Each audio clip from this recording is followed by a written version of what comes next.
সুধী ভক্তবৃন্দগণ, আজ গৌহাটি ধীরেনপাড়া সংলগ্ন কি পথ ছিল নাম এটার?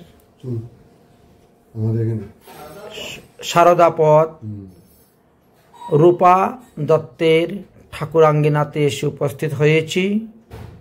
এখানে আজকে ভাগবত কথা হরিকথা পরিবেশন হতে চলেছে, তাই তেনার সেবিত শ্রী বিগ্রহ আপনাদেরকে দর্শন করাচ্ছি। আজকে ভগবানের লীলা কথা আরম্ভ হবে। কিছুক্ষণ পরেই আমরা ভক্তমাল থেকে আজ কর্মেতি ভাইয়ের জীবনী কথা আস্বাদন করব। তিনি কিভাবে ভগবানের ভজন করে ভগবত পাদপদ্ম লাভ করেছিলেন, সাধন ভজন করেছিলেন, সেই তত্ত্বকথাই আজকে আস্বাদন করব। ভগবান শ্রীকৃষ্ণচন্দ্রের কৃপায় তিনি কিভাবে লাভ করে বৃন্দাবনের ব্রহ্মকুণ্ডে বাস করেছিলেন, তদ বিষয় নিয়ে আমরা আস্বাদন করব। রাধে রাধে। আসুন আমরা সেই লীলা কথা আস্বাদন করি। গুরুবে গৌরচন্দ্রায় রাধিকায় তদালয়ে কৃষ্ণায় কৃষ্ণ ভক্তায় তদ্ভক্তায় নমো নমঃ। সুধী ভক্তবৃন্দগণ, শ্রীধাম বৃন্দাবনে ব্রহ্মকুণ্ড নামে একটি কুণ্ড আছে। সেই ব্রহ্মকুণ্ডের তীরে কর্মেতি ভাই নামে এক পরম বৈষ্ণবী মহান্তি বসে ভজন করতেন। ভগবান শ্রীকৃষ্ণের চরণে তিনার কিভাবে অনুরাগ উৎপন্ন হয়েছিল, তিনি কিভাবে মাতা পিতা স্বামী সংসার ত্যাগ করে বৃন্দাবনে এসে ভজন করে ভগবত পাদপদ্ম লাভ করেছিলেন, আজ তিনার জীবনী কথা আমরা আস্বাদন করব। কারণ প্রতিটি শাস্ত্রী বলছেন ভক্তদের জীবনী কথা শ্রবণ করাই হলো সেই ভক্তির সঙ্গ করা। কোন ভক্ত কিভাবে ভজন করে ভগবান পাদপদ্ম লাভ করেছেন, আমরাও সেইভাবে অগ্রসর হতে পারি। কারণ ভক্তদের যে লীলা সেটা স্মরণীয় এবং করণীয়। শ্রীমদ্ ভগবদ গীতাতেও বলেছেন ইয়া জিয়ত আচরতিম শ্রেষ্ঠ তদনম অনুবর্ততে। শ্রেষ্ঠ শ্রেষ্ঠ ভক্তগণ যাহা আচরণ করে গিয়েছেন তুমিও তাহা আচরণ করো। তাই আমরা আজকে শ্রীধাম বৃন্দাবনের ব্রহ্মকুণ্ডের তীরে অবস্থিত সেই কর্মেতি ভাইয়ের জীবনী কথা আস্বাদন করব। তো তিনার কোথায় ছিল বাড়ি? খলেড্ডা গ্রামেতে বাস রাজপুরোহিত পরশুরাম নাম তার কন্যা সুচরিতে। অর্থাৎ খলেরা নামে একটি গ্রাম ছিল। সেই গ্রামেতে রাজপুরোহিত পরশুরাম বাস করতেন। তিনার একটি সুচরিত্রবান কন্যা জন্মগ্রহণ করেছিলেন। শিশুকাল হইতেই ভগবত চরণে তার মতিগতি। এই জন্য মাতা পিতাও শিশুকালেই তারে সদ্গুরুর চরণ আশ্রয় করিয়ে দিলেন। এমনকি ছোটবেলাতেই তিনার বিবাহ হয়ে গেল। কারণ আগেরকার দিনে বাল্য বিবাহ প্রথা ছিল। তাই 7 বছর 8 বছর 9 বছর 10 বছরে মেয়েদের বিবাহ হয়ে যায় এবং উপযুক্ত সময়ে তাকে তার শ্বশুরবাড়ি পাঠানো হতো।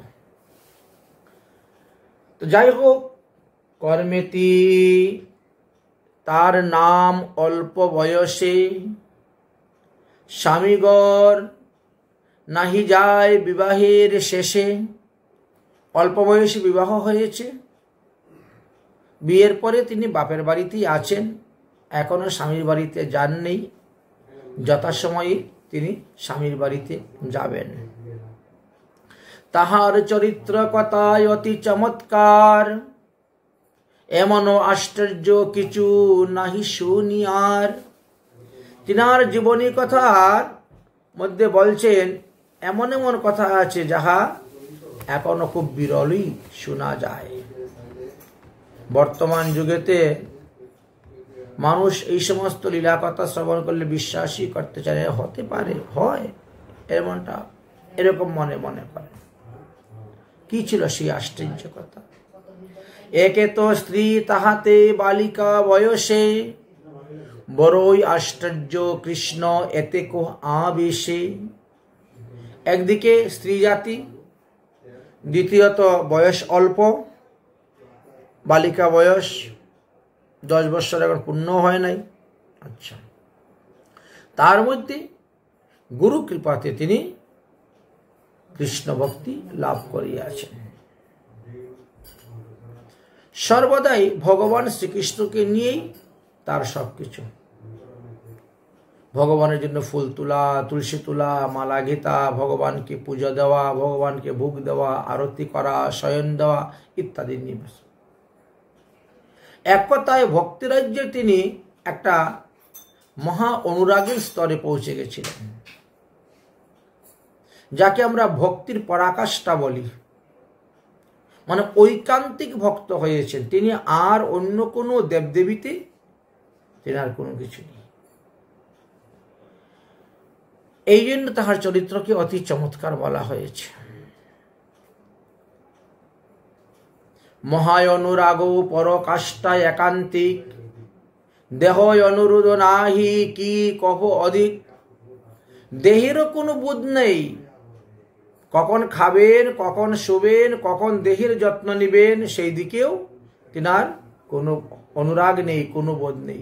সর্বদা কৃষ্ণ সুখে তিনি সুখী, ভগবান শ্রীকৃষ্ণকে উনি সেবা করে সুখ দিতে চাচ্ছেন। প্রকৃতপক্ষে বৈষ্ণবের এটাই নিয়ম যে সেবা করে সুখ দিব, এই মাত্র অভিলাষ। যা কিছু করবেন ভগবানের সুখের জন্য করবেন। যদি ভগবানের সুখের জন্য আপনি করেন তাহলে আপনার এটা হবে প্রেম ভগবানের সঙ্গে। আমরা জানি যে শান্ত, দাস্য, সখ্য, বাৎসল্য, মধুর, এই 5টি প্রেমের কথা বলা হয়েছে। এই 5টি রসকে মুখ্য রস বলা হয়েছে, আর 7টি হলো গৌণ রস। এই হলো 7 5 12টি রসের কথা শাস্ত্রে বর্ণনা করে গিয়েছেন। তাই তিনিও ভক্তির পরাকাষ্ঠা লাভ করেছেন, শ্রী গোবিন্দের সেবা করে যাচ্ছেন গোবিন্দের সুখের জন্য। আত্মেন্দ্রিয় প্রীতিবাঞ্ছা তারে বলে কাম, আর কৃষ্ণেন্দ্রিয় প্রীতিবাঞ্ছা ধরে প্রেম নাম। তাই তিনি তো ভগবানের সুখের জন্য ওই সব কিছু করছেন, এই জন্য এটা প্রেম নামে অভিহিত হয়েছে। কৃষ্ণ প্রেমে, কৃষ্ণ অনুরাগে তিনি উত্তম ভক্তি লাভ করতে পেরেছেন।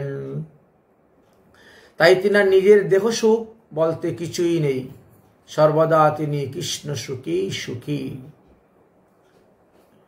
প্রার্থনে কে মতি কৃষ্ণে, হঠাৎ লাগিল কৃষ্ণরূপ গুণরসে মন তার ডুবিল। ভগবান শ্রীকৃষ্ণের রূপমাধুরী, লীলামাধুরী, গুণমাধুরী, বেণুমাধুরী শ্রবণের দ্বারা তিনার মন কৃষ্ণতে লেগে গেল। এই জন্যই সাধুমুখী কৃষ্ণ কথা শ্রবণ করতে হয়। ভগবানের যেমন রূপ তেমন গুণ, আর সেই রসেতে তিনার মনটা ডুবে গেল। শেষ পর্যন্ত এমনই হলো যে দশদিকে কৃষ্ণময় দেখেন ও সকল, কৃষ্ণ লাগিয়া সদা মন বিরহে বিকল। যেদিকে তাকান সেদিকেই যেন তিনি ভগবান শ্রীকৃষ্ণকে দেখতে পান। সাক্ষাৎ ভগবানকে দর্শন করবেন, সাক্ষাৎ ভগবানের সঙ্গে কথা বলবেন, সাক্ষাৎ ভগবানকে সহস্তে তুলে সেবা দিবেন। এইভাবে লালসা তিনার দিন দিন বাড়তে শুরু হলো। কিন্তু এই রকম লালসা হলে নির্জনে বসেই হরিভজন করতে হয়। শাস্ত্রে বলছেন, যাচিয়া মাগিয়া করো উদর পূরণ, আর নির্জনে বসিয়া করো নাম সংকীর্তন। কোলাহলে থেকে হরিনাম হয় না, ভজন হয় না। সংসারে থেকেও নানান ঝামেলার মধ্যে, বিষয়ের মধ্যে থেকে ভগবান পাদপদ্ম লাভ করা বড়ই দুর্লভ হয়ে যায়। কারণ বিষয়ীর অন্ন খাইলে মলিন হইবে মন, আর মলিন মনেতে না হয় শ্রীকৃষ্ণ ভজন। বিষয় হইতে দূরে কৃষ্ণ জানিবেন নিশ্চয়, তাই বিষয় যত ত্যাগ করতে পারবেন ততই প্রাণে শান্তি লাভ করতে পারবেন। আমাদেরকে ভাগবত শিক্ষা দিলেন, আশাহি পরম দুঃখ, নিরাশা পরম সুখ। যত আশা করবেন ততই আপনি দুঃখ পাইবেন। যত আশা ত্যাগ করতে পারবেন, নিরাশা হবেন, ততই সুখ, ততই শান্তি লাভ করতে পারবেন। তাই বনবাসী সাধুশান্ত মহাত্মাগণেই সর্বসুখে সুখী। তারা গাছতলায় পড়ে থাকলেও তাদের ঘুম এসে যায়। কিন্তু রাজরাজাদের, যারা ধনী ব্যক্তি, তাদের এত এত বডিগার্ড, এত এত সিকিউরিটি গার্ড থাকলেও তাদের কিন্তু কত সন্দেহ। সব জায়গায় ঘুরতে পারে না, সব জায়গায় ঘুমাতে পারে না, সব জায়গায় খেতে পারে না। খেতে গেলেও সন্দেহ, ঘুরতে গেলেও সন্দেহ, ঘুমাতে গেলেও সন্দেহ। কিন্তু সাধু সন্তদের তাই নেই। দেখে সারাদিন সারা রাত গিরিরাজ পরিক্রমা হচ্ছে, কোনো ডর নেই, কোনো ভয় নেই। ক্ষুধা লাগলো, ব্রজবাসীর ঘরে মাদুকরি করে খেয়ে নিল। যেখানে ঘুম আসলো ঘুমিয়ে পড়লো, আবার চলল পরিক্রমা। যাই হোক, এবার তিনি চিন্তা করলেন, আমিও তাহলে নির্জনে বসিয়েই ভগবত ভজন করব। কিন্তু এখানে আমাদের গ্রামে নির্জন স্থান পাবো কোথায়? নির্জন স্থান তো বৃন্দাবনে আছে। বৃন্দাবনে 12টি বন আর 32টি আছে উপবন।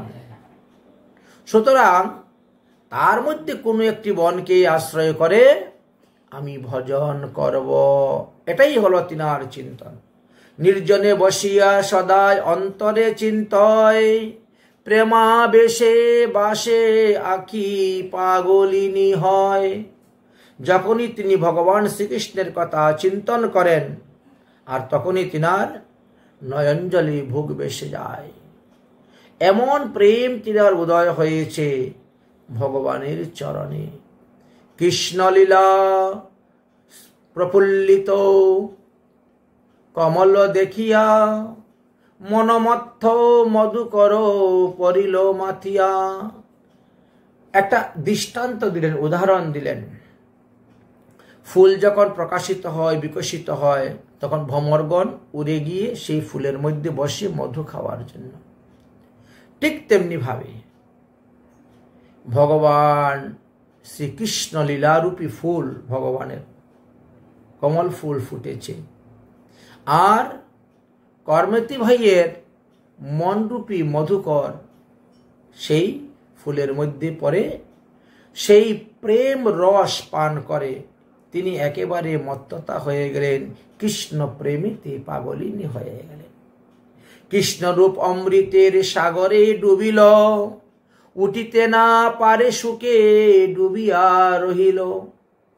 এই কৃষ্ণ প্রেমরূপী সাগর, কৃষ্ণ প্রেমরূপী অমৃত, এর মধ্যে তিনার মন ডুবে গেল।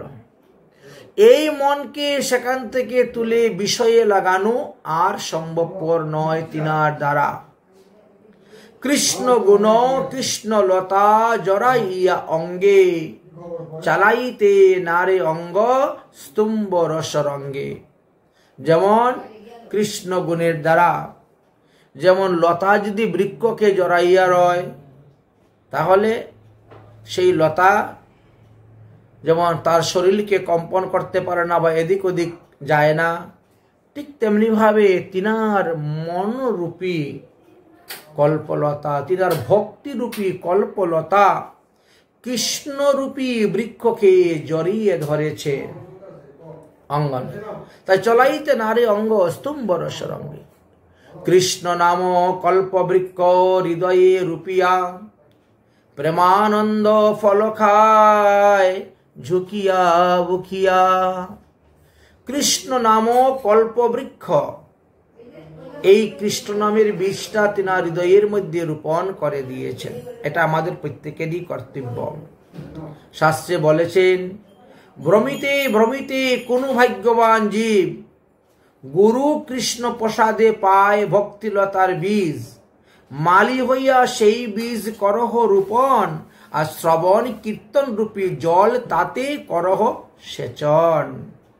তাহলে প্রত্যেকের কর্তব্য দীক্ষা মন্ত্ররূপী বীজকে তোমার হৃদয়ের মধ্যে তুমি রোপণ করে দাও, আর সেই দীক্ষা রূপী সেই বীজের মধ্যে যদি অঙ্কুর না প্রবেশ হয়, না অঙ্কুর না বেরোয়, তাহলে সাধুমুখী হরিকথা শ্রবণ কর।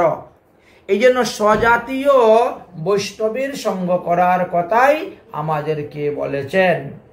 বিজাতীয় বৈষ্ণব সঙ্গের কথা সর্বশাস্ত্রেই নিষেধ করে দিয়েছেন। তা আজ কর্মেতি ভাইয়ের এইরকম অবস্থা হয়েছে, তাই তিনি প্রেমানন্দে সেই কৃষ্ণ ফল, সেই কৃষ্ণের প্রেমামৃত রূপী ফল তিনি আস্বাদন করতেছে, যার কারণে তিনার ক্ষুধা পিপাসা বা দেহস্মৃতি কোনো কিছুই নেই, সর্বদা কৃষ্ণ সুখেই তিনি সুখী। কৃষ্ণ বিনে নাহি জানে ত্রিজগতে আর। তিনার যে মা আছে, বাবা আছে, ভাই আছে, বোন আছে, স্বামী আছে, শ্বশুর বাড়ি আছে, কোনো কিছু তিনার নেই। একমাত্র কৃষ্ণগত মন, কৃষ্ণগত প্রাণ, এই ত্রিজগতে কৃষ্ণ ছাড়া আর তিনি কাউকে চিনেন না, কাউকে জানেন না। কৃষ্ণ বিনে নাহি জানে ত্রিজগতে আর, স্বর্গমুক্ত পাতাল ত্রিজগতের আর কিছু জানেন না। কৃষ্ণ প্রাণ, কৃষ্ণ ধন, কৃষ্ণ সুখ সার, এই রূপ রসে তাকে গেল কতদিন পার। এইভাবে কৃষ্ণ নামে, কৃষ্ণ রসে, কৃষ্ণ প্রেমে ডুবে, কৃষ্ণ ভক্তিতে মত্ত হয়ে ভজন করতে করতে বেশ কিছুদিন গত হয়ে গেল। এবার শ্বশুর বাড়ি থেকে তিনার স্বামী আসলো তিনাকে নিয়ে যাওয়ার জন্য। লইতে আইলা যাইতে হবে স্বামীর ঘর, এই রূপে রসে তাকে কতদিন পর। লইতে আইলা যাইতে হইবে স্বামীর ঘর। এবার তিনার স্বামী এসেছেন তাকে নিয়ে যাওয়ার জন্য প্রস্তুত। এসে বললেন যে আমি পাঞ্জিপুঁথি দেখে এসেছি, আগামী করল সকালে আমি আমার স্ত্রীকে কর্মেতিকে আমাদের বাড়িতে নিয়ে যাব। এই কথা শুনে কর্মেতি ভাই তো বড় চিন্তার মধ্যে পড়ে গেলেন। স্বামী সঙ্গ বিষতুল্য করিয়া মানয়, বিশেষ বিষয়ী সেই অবৈষ্ণব হয়। যার সঙ্গে বিয়ে হয়েছে তিনি হলেন অবৈষ্ণব। আর কর্মেতি ভাই সদ্গুরুর চরণাশ্রয় করে তিনি প্রসাদভোজী সদাচারী বৈষ্ণব হয়ে গেছেন। অতএব অবৈষ্ণব স্বামীর সঙ্গটা করবেন তিনি কেমন করে? বৈষ্ণব স্বামীর সঙ্গ হলে এটা বৈষ্ণব সঙ্গ হচ্ছে। এবার তিনি বড় চিন্তার মধ্যে পড়ে গেলেন, কি করব? এই ভগবানের লীলামৃত রূপ অমৃত তিনি এতদিন পান করেছেন, এখন স্বামীর সঙ্গে গিয়ে বিষয়রূপী বিষ ভক্ষণ করবেন, এটা তিনি কিছুতেই মেনে নিতে পারছেন না। বিষয়রূপী বিষ, স্বামী অবৈষ্ণব, বিষয়ে বিশেষ বিষয়ী সেই অবৈষ্ণব হয়। বড়ই পরিলা শোচ চিন্তন আকুল, উপায় হইবে কিয়া তাহা নাহি পায় অনুকূল। এবার তিনি চিন্তা করছেন, এবার আমি কি করি, উপায়। কারণ সমাজ ব্যবস্থা তখন বড় কঠিনই ছিল। সমাজের কথা যদি আপনি না মানেন তাহলে সমাজ আপনাকে একঘর করে রেখে দিবে। এই এক চিন্তা, আমার কারণে আমার মাতা পিতা কষ্ট পাবে, মাতা পিতা দুঃখ পাবে। দ্বিতীয়ত, আমি যদি শ্বশুর বাড়ি যাই তাহলে আমার এইভাবে কৃষ্ণ ভজন হবে না, সাধন ভজন হবে না। ও অবৈষ্ণবের সঙ্গে থাকতে হবে, অবৈষ্ণবের হাতে খেতে হবে। বড় চিন্তার মধ্যে পড়ে গেছেন, বড়ই চিন্তিত। বড়ই পরিলা শৌচ চিন্তায় আকুল, উপায় হইবে কি তাহার অনুকূল। ভগবানের শরণ নিচ্ছেন, হে ভগবান, তুমি আমাকে এই প্রতিকূল পরিবেশে পাঠাইও না, আমাকে অনুকূল পরিবেশ দান করো। শাস্ত্রে বলছে প্রতিকূলস্য বিবর্জিতম, যেখানে দেখবেন আপনার সাধন ভজনে ব্যাঘাত ঘটতেছে, সেখানে প্রতিকূল সেটা ত্যাগ করে দাও, আর যেটা অনুকূল সেটা গ্রহণ করো, দেরি করিও না। যত তাড়াতাড়ি গ্রহণ করবেন ততই তোমার লাভ। তাই বুঝতে হবে ভজন করতে গিয়ে কোন বস্তুটি আমার জন্য প্রতিকূল আর কোন বস্তুটি আমার জন্য অনুকূল, সেটা চিন্তা করে ভজন করতে হবে। তথায় যাইতে মোর কুসঙ্গ সঞ্চরে, মনোবুদ্ধি হরিলবে বিষয় তস্করে। এই বিষয় হলো একটা চোর, মনটাকে চুরি করে নিয়ে যায়।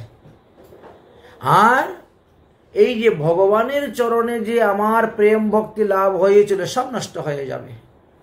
এই যে আমি এখন ভগবানকে 16 আনা মন দিয়েছি, মন বুদ্ধি ইন্দ্রিয় সব ভগবানকে, তন মন ধন যা কিছু ভগবানকে দান করে দিয়েছি, কিন্তু বিষয়রূপী কুবুদ্ধি যখন মাথার মধ্যে ঢুকবে তখন ভগবান থেকে মনটাকে নিয়ে এসে বিষয়ের মধ্যে লাগিয়ে দিবে।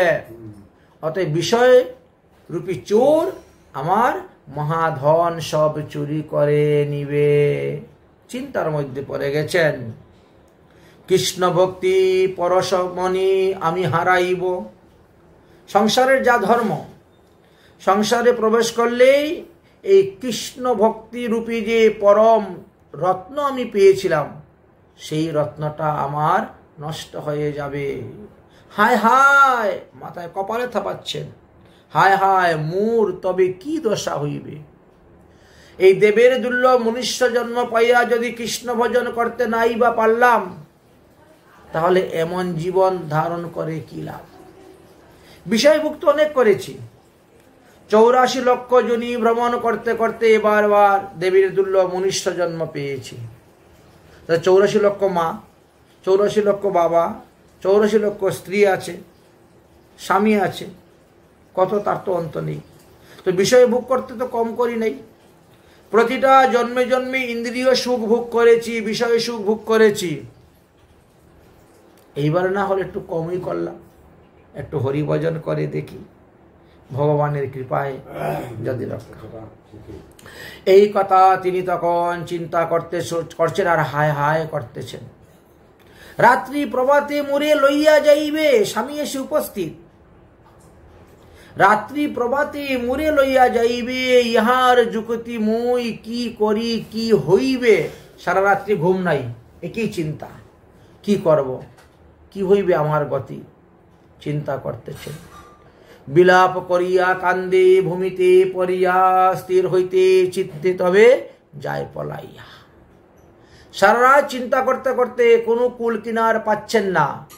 শেষ পর্যন্ত এই সিদ্ধান্ত করলেন যে রাত্রিবেলায় আমি গৃহ ছেড়ে পালিয়ে যাব বৃন্দাবনে। এই সিদ্ধান্ত তিনি নিলেন যে এবার আমি পালিয়ে বৃন্দাবনে যাইব, ইহা ছাড়া আমার আর কোনো উপায় নাই। না থাকবো বাপের বাড়ি, না যাব শ্বশুর বাড়ি, সোজা বৃন্দাবন।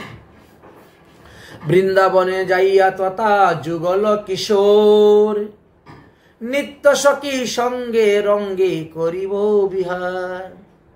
শ্রীমতী রাধারানীর দাসীর দাসীর দাসীর অনুদাসী হয়ে তাদের সেবা করব, তাদের সঙ্গে ঘুরব ফিরব বেড়াবো। অতএব আমি বৃন্দাবনে চলে যাব। এইটা হলো তিনার সিদ্ধান্ত, শেষ সিদ্ধান্ত এটা নিলেন, বিহার করিব। পুনর পুনর মন বুঝাইয়া ধনী কহেন, কাতর হইয়া দুটি চৌকে ধারা বহে। কাঁদতেছেন। মাতা পিতার স্নেহ মমতাটা একটা আছেই, স্বামীর প্রতি বা শ্বশুরের বাড়ির প্রতি এতটা নয়, কারণ উনি তো এখনো শ্বশুর বাড়ি যানই নেই, স্বামীর ঘর করেনই নেই।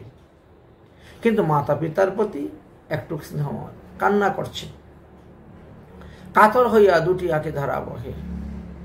আরে মন, মোর কিছু অনুকূল হও, কৃষ্ণ অম্বসনে মোরে শীঘ্রই লইয়া যাও। মনকে বলতেছেন, মন তুমি আমাকে বৃন্দাবনের দিকে নিয়ে চলো, আমি কৃষ্ণ ভজন করব, এছাড়া কোনো উপায়। কদম্ব কমল বদন শুভ সুকময় ধাম, রসের সাগর রূপে গুণের অনুপম। বৃন্দাবন ধাম, কদম্ব কানন, খুব সুন্দর স্থান, সুরম্য স্থান, এবং সেখানে ভক্তি নিত্য বাস করেন। সেখানে রসের সাগর, সবাই রসিক ভক্ত, রসের দ্বারা সবাই ভজন করেন। বুঝেছেন? যে যে রসের উপাসক সেই রসে ভজন করছেন। এই জন্য রস ছাড়া ভজন করা যায় না। ভগবান হলো রসিক নাগর, আর তাকে রসের দ্বারাই ভজন করতে হবে। রস বৈশ্য। তো আপনি যে ভগবানের ভজন করতেছেন, কোন রসে ভজন করতেছেন? দাস্য রসে, বাৎসল্য রসে, না সৈক্য রসে, না মধুর রসে? এই চারটার মধ্যে একটা রস আপনার মধ্যে না থাকলে সেবা পরিপুষ্টতা হবে না। এই চারটার মধ্যে একটা রস আপনার মধ্যে থাকা চাই, তবেই সেবাটা সেই রকম হবে। তাই রসের সাগর রূপে গুণের অনুপম, তাহাতে মিলিত মোর এই হিতকর। চলো তবে এই অভাগীর করধর। এবার মনে মনে চিন্তা করলেন, হে মন, চলো এবার শ্রীধাম বৃন্দাবনে যাইব। লহিয়া যাইয়া পাছে আছাড়া মারিব। পুনর্বার গৃহপাশে এবার মনে মনে চিন্তা করছেন, আমি শ্রীধাম বৃন্দাবনে যদি রওনা হয়ে যাই, যদি কেউ রাস্তার থেকে আবার ধরে নিয়ে চলে আসে। অনেক কিছু চিন্তা করছেন, কোন দিকে যাব, কোন পথে যাব। কোনোদিন তো যান নাই, শুনেনও নাই বৃন্দাবনে যাওয়ার রাস্তাটা কোন দিকে আছে। এইরকম ভাবে তিনি চিন্তা করছেন আর ভাবতেছেন। চিন্তা করতে করতে তিনি রওনা হচ্ছেন, এবং যাতে পুনরায় আবার ফিরিয়ে আসতে না হয় সেটাও তিনার মনের মধ্যে আছেন। তেজ্য সেই ঘৃণ্য পদ বিষয়ের সহ, মিলাইয়া পাছে পুনর বাসন্তী করহ। আবার চিন্তা করছেন, বাবা তো হলো রাজপুরোহিত, আমি যখন পালিয়ে যাব তখন তো বাবা নিশ্চয়ই রাজার কাছে গিয়ে বলবেন। রাজা যদি লোক পাঠাইয়া ধরে নিয়ে আসে তাহলে তো আবার বিপদ, পালিয়ে যেতে। বড় অনেক চিন্তা করছেন। তাই ভগবানের চরণ ধরছেন, নিবেদন, ভগবানকে আত্মসমর্পণ। হে ভগবান কৃষ্ণচন্দ্র, তোমার চরণ ধরতেছি, তোমার চরণ নিবেদন করছি, তুমি আমার সমস্ত আপদ বিপদ অমঙ্গল দূর করে দাও, আমাকে বৃন্দাবনে যাওয়ার রাস্তা সুগম করে দাও। তোমারও চরণ ধরিয়া করি নিবেদন করি, দেহ মন মোর সহে পাছে চতুরারে। যেই পথে চলিবে ধীর সেই পথে যাবে, পুনর পাছু পানে নাহি ফিরিয়া চাহিবে। এবার বিবেক বলতেছে,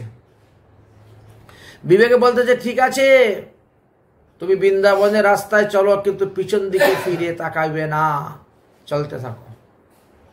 মনটা পিছনে করলে হবে না। আমরা তো একদিন দু পাও ধর্মের দিকে আগাই, ভক্তির দিকে, আবার 4 পা পিছে চলে আসি সংসারের টানে, ছেলে মেয়ে নাতিপুতির টানেতে আবার পিছনে চলে আসি। সাধুগুরু বৈষ্ণবের সঙ্গ হলে, তাদের মুখে হরিকথা শ্রবণ করলে কিছুদিন আমরা আগাই সামনে, আর যেই সঙ্গ শেষ আবার পিছনে চলে আসি। তাই বলতেছ, সুকমানো অর্থ আরো জীবনের আশ, তেজিয়া করহ কৃষ্ণ আশালতাবাস। অতএব এই যে টাকা পয়সা ধন সম্পত্তি, এগুলা আমরা সুখ বলে মনে করি, কিন্তু বাস্তবে এর থেকে দুঃখই উৎপন্ন হয়।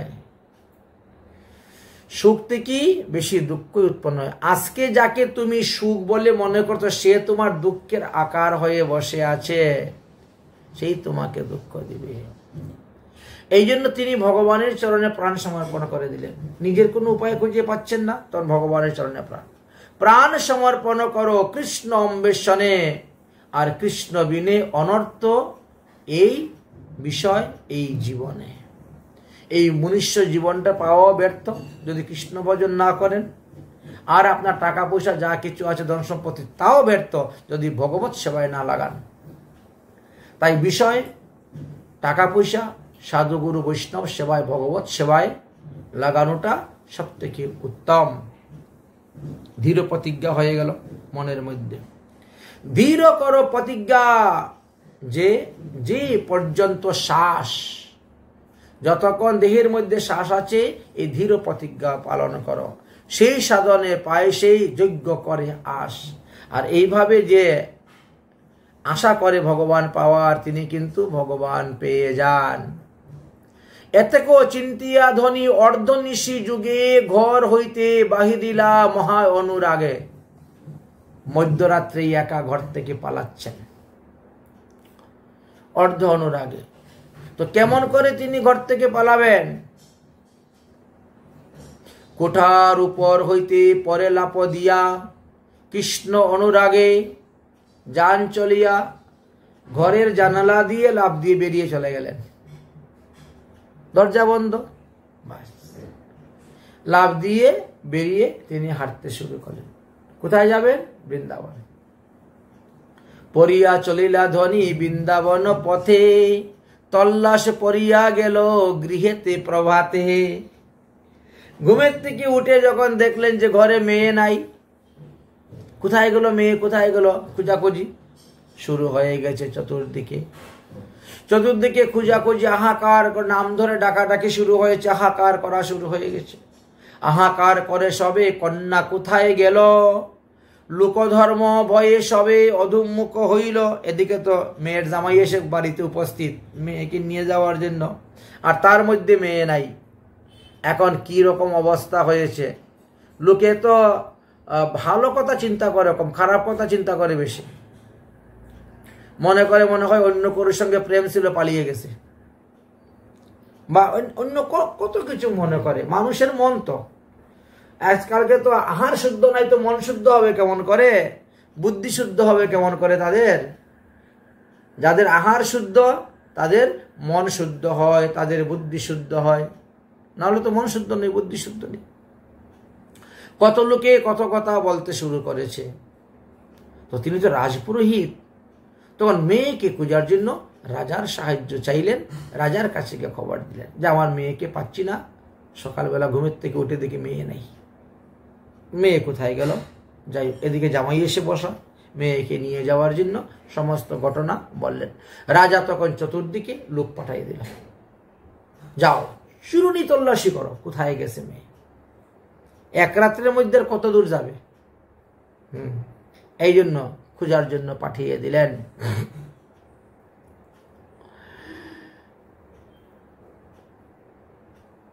মহারাজ রাজার কাছে গিয়ে বলছেন, আচ্ছা। রাজার নিকটে গিয়া ব্রাহ্মণ কহিল, মহারাজ মোর নাক কান কাটা গেল। মেয়ে পালিয়েছে, নাক কান তো কাটা গেছে, জামাই এসে বসে আছে। মহারাজ মোর নাক কান কাটা গেল, কন্যা মোর রাত্রি যোগে কোথায় চলি গেল। কি জানি কি দুঃখ ভাবিবা বনেই প্রবেশিল। কোন দুঃখ পেয়ে তিনি যে চলে গেছেন তা বুঝতে পারছি না। রাজা শুনি তৎক্ষণাৎ চতুর্দিকে লোক পাঠাইল তল্লাশে, পাইয়া মন দুঃখ। রাজার পুরোহিতের কন্যার এরকম ঘটনা হয়েছে, এই জন্য রাজাও তখন চতুর্দিকে লোক পাঠিয়ে, যাও তাড়াতাড়ি খুঁজে বের করো। পাইল মন দুঃখ। আচ্ছা, এবার তিনি চলছেন। রাজার লোকেরা তো উটের উপরে উঠে চলতে, রাজস্থান তো, রাজস্থানে উট বেশি চলে, মনে জানি উট বেশি চলে। যাওনি উঠতে চড়ি চলিল খুঁজিতে, দূর হইতে বাই তাহা পাইল দেখিতে। কর্মেতি ভাই তখন দেখতেছে, দূর থেকে দেখা যায় বহু উট আসতেছে, আর উটের পিঠে রাজার লোকেরা আসতেছে। বুঝতে পারলো যে আমাকে খোঁজার জন্য যে রাজার লোক বেরিয়েছে, এখন আমি কোথায় পালাই? মরুভূমি, না কোনো গাছপালা আছে, না কোনো জঙ্গল আছে, না কোনো পর্বতের গুফা আছে, কোথায় লুকাবেন? রাজস্থানে তো মরুভূমি বেশি, লুকাবে কোথায়? এই বনের মধ্যে একদম ধু ধু বন, কিচ্ছু নেই, লুকাবার মতো কোনো উপায় নেই। বড় চিন্তার মধ্যে পড়ে গেলেন তিনি, কোথায় লুকাবেন? ময়দান মানে খোলা মাঠ, ময়দানের মধ্যে কোথায় লুকাইতে নাহি স্থান।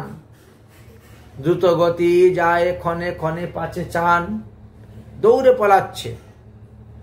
কি করি, হায় হায় হায়। হঠাৎ দেখে কি একটা মরা উট পরে আসে। উটটা বহুদিন আগে মরে গেছে। উটের ভিতরের যে মাংস, সে তো শিগাল কুকুর এসব খেয়ে ভিতরে একদম খালি করে দিয়েছে, মানে শুধু ঢুলটা পরে আছে। উপরের চামড়া শুকিয়ে গেছে, হাড্ডিগুলো শুকিয়ে গেছে, বুঝছেন, কিন্তু কঙ্কালটা পরে আছে, চামড়ার বেড়াটা আছে, উপরের চামড়ার বেড়াটা আছে, একটু একটু দুর্গন্ধ, শুকায় নাই, সম্পূর্ণভাবে ভালো শুকায় নাই, এখনো দুর্গন্ধ আছে। মৃত উট পরি আছে দেখিয়া, উদর ভিতর তাহা সরিয়া গিয়াছে।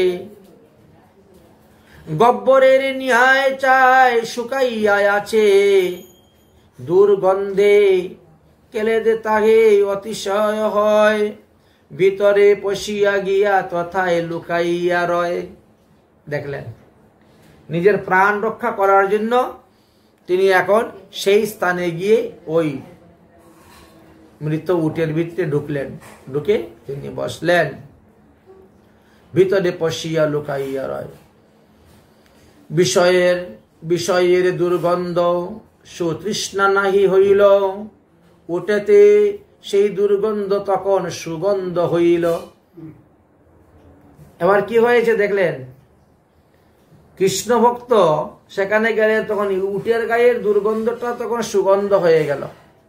এমনই মহিমা, দুর্গন্ধ হয়ে গেল সুগন্ধ সেখানে। বিষয়ের যাই হোক সেখানে লুকাইয়া রয়েছে। কৃষ্ণ অনুরাগের এমতই মতি হয়, পরম যে দুঃখ তাহা বাধা না জন্ময়। কৃষ্ণ অনুরাগ এমন এক বস্তু, 3 দিন উপবাসী তাহারও ভিতর, রহিলা কেবল কৃষ্ণ নামে প্রাণধর। ওর ভিতরে 3 দিন লুকাইয়া রইলেন। চতুর্দিকে তো রাজার লোক খুঁজতেছে, যদি দেখে ফেলে তাদের ধরে নিয়ে চলে যাবে, এই জন্য এর থেকে আর তিনি বেরোচ্ছেন না। দেখতে দেখতে 3 দিন 3 রাত পার হয়ে গেল, অন্ন জল ত্যাগ। তো প্রাণটা কেমন করে বাঁচলো? বলে একমাত্র হরি নামের দ্বারা, কৃষ্ণ নামের দ্বারা। কৃষ্ণ নামামৃত রস তিনি পান করে জীবন ধারণ করছেন। এদিকে রাজার লোক 3 দিন পর্যন্ত খোঁজাখুঁজি করে, তারা ফিরে চলে যাচ্ছে, চলে গেছে। লোক সব ফিরিয়া গেল দেখিতে না পাইয়া, বাহির হইলা ভাই গিয়া গঙ্গা স্নান কইলা।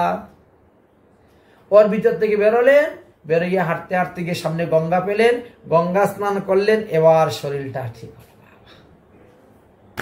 কত কষ্ট, হ্যাঁ।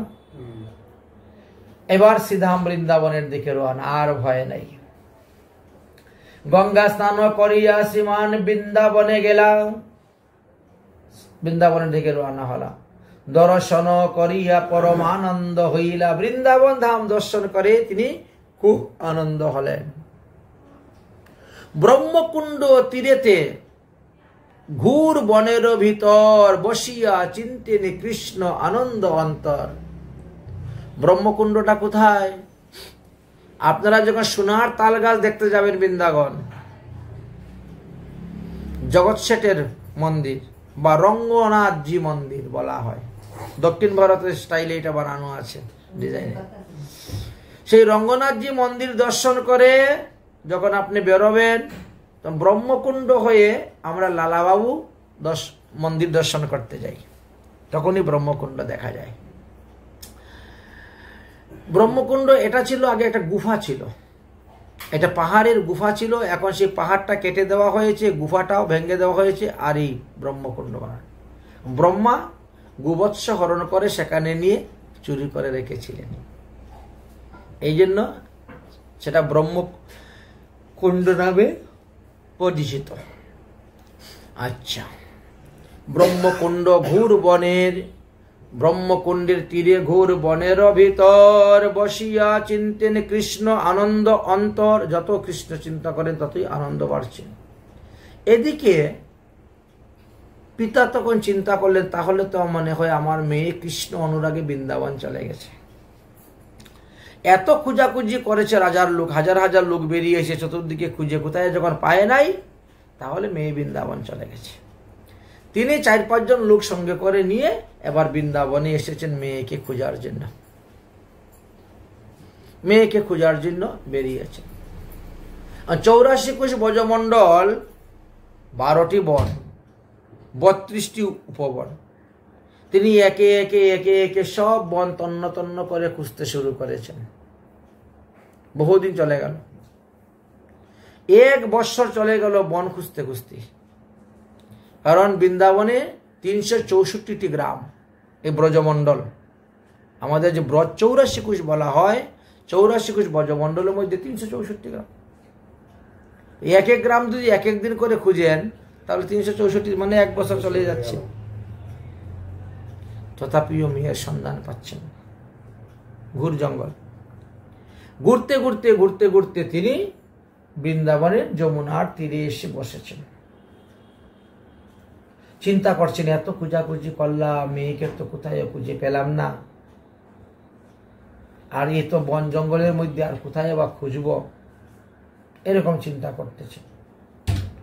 একদিন কি করেছেন, একটা উচ্চ লম্বা চূড়া কদম্ব বৃক্ষের উপরে উঠেছেন পরশুরাম ব্রাহ্মণ, মানে মেয়ের বাবা, কর্মবাইতির বাবা উঠেছেন। উঠে চতুর্দিকে তাকাচ্ছেন। তখন সেখান থেকে দেখতে পাচ্ছেন যে ব্রহ্মকুণ্ডের তীরে একটি বৃক্ষতলে বসে মেয়ে ভজন করতেছে। ভজন করতেছে মেয়ে, এই তো দেখে ফেলেন। বৃক্ষ হইতে নিরকিয়া চারিপানে চায়, দেখে বসে আছে বনে ধ্যান পরায়ণ। নামিয়া নিকটে গিয়া দেখে চমৎকার, বাহ্যবৃত্তি নাহি চুকে বহে গঙ্গাধার। বাবা যে সামনে এসে বসে আছেন, মেয়ে কিন্তু বুঝতে পারল না। মেয়ে তো চক্ষু বন্ধ করে ভজন করতেছে, আর নয়ন নীরে তার বুক ভেসে যাচ্ছে। বাবা এটা দেখতেছেন। তেজে কহি আছে আলো চতুর্দিক ব্যাপী, মুখে না আইসে বাণী আশ্চর্য দেখি।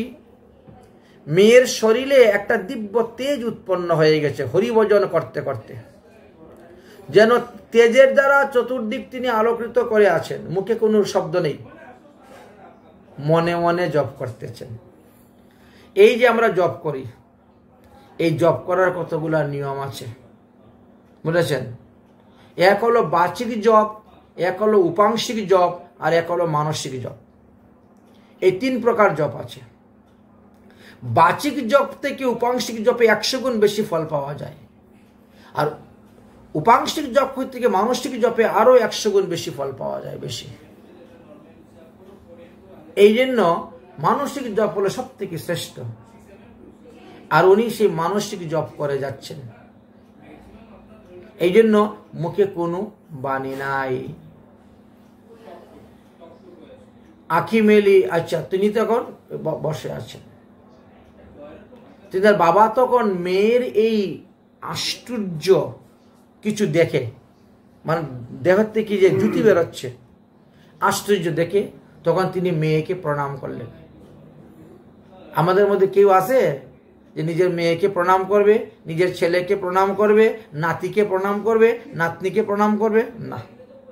তারা যদি না করে আরো রেগে যাবে, যে গেলাম একটু প্রণামও করলো না, দণ্ডবোধ করলো না, উল্টা। কিন্তু ভক্তি রাজ্য সম্পূর্ণ আলাদা। সাষ্টাঙ্গ হইয়া দ্বিজ কইল নমস্কার, পিতা হইয়া করিলেন দেখেন আজ শিষ্য ব্যবহার। শিষ্য গুরুকে দেখলে কি করে সাষ্টাঙ্গে প্রণাম করে। আজকে পিতা পরশুরাম কন্যা কর্মভাইকে তিনি সাষ্টাঙ্গে প্রণাম করতেছেন। এর বড় আশ্চর্য, ভক্তি রাজ্যে এমনই সাষ্টাঙ্গে প্রণাম করতেছে। কেন? যে কৃষ্ণ ভক্ত সে পূজ্যতম হয়, কিবা পুত্র কিবা কন্যা নিচ কেন নয়। যিনি কৃষ্ণ ভক্ত তিনি দণ্ডবত প্রণামের যোগ্য। সে ছেলে হোক আর মেয়ে হোক আর নাতি হোক নাতনি হোক। আমাদের মধ্যে কিন্তু এই জ্ঞানটা নেই মানুষের মধ্যে। বলে দেখো, আরে তুমি নাতিকে প্রণাম করছো কেন? আবার নাতি তোমাকে প্রণাম করবে। এটা ব্যবহারিক জ্ঞান, কিন্তু ব্যবহারিক জ্ঞান থেকে অনেক উপরে পরমার্থিক জ্ঞান। পরমার্থিক জ্ঞান এটা। যিনি কৃষ্ণ ভক্ত সেই পূজ্যতম, দেবতারা পর্যন্ত পূজা করে। আচ্ছা, পরীক্ষিতের নাম শুনেছেন? পরীক্ষিত মহারাজের সভাতে যখন সুখদেব গোস্বামী এসে বসলেন ভাগবত বলতে, তখন ব্যাসদেব প্রণাম করেছেন সুখদেবকে। ব্যাসদেব তার বাবা ছেলেকে প্রণাম করলেন। ব্যাসের বাবাকে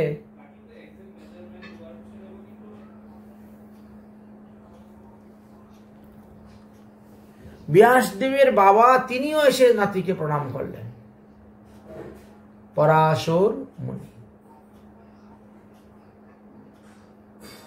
তিনিও এসে প্রণাম করলেন। তাহলে দেখেন তো, দাদু হয়ে নাতিকে প্রণাম করছেন, বাবা হয়ে ছেলেকে প্রণাম করে। কারণ ছেলে কৃষ্ণ ভক্ত এবং ছেলে অনেক উপরে উঠে গেছে, ভজন করতে করতে অনেক উপরে উঠে গেছে,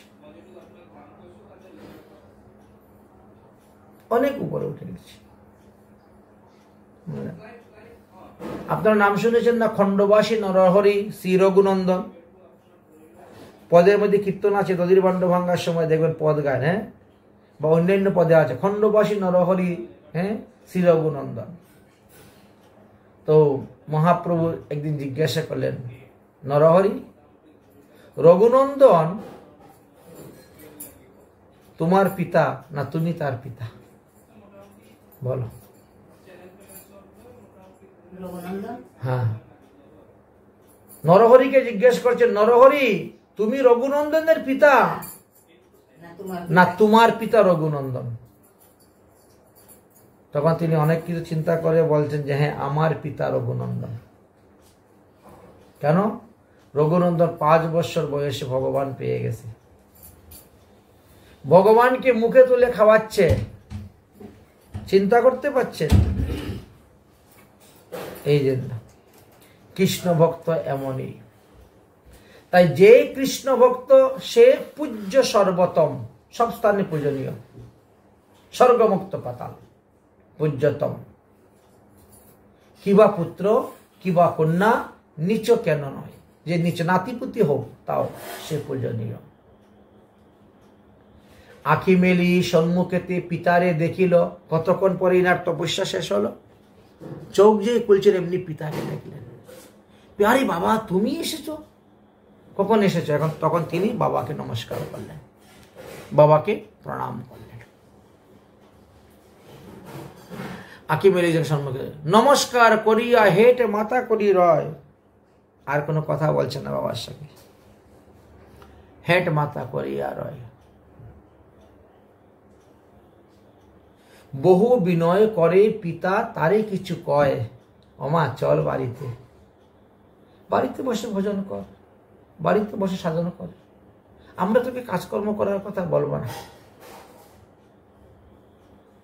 তবে শ্বশুর বাড়ি যাওয়ার কথাও বলবো না, তবু চল বাড়ি চল।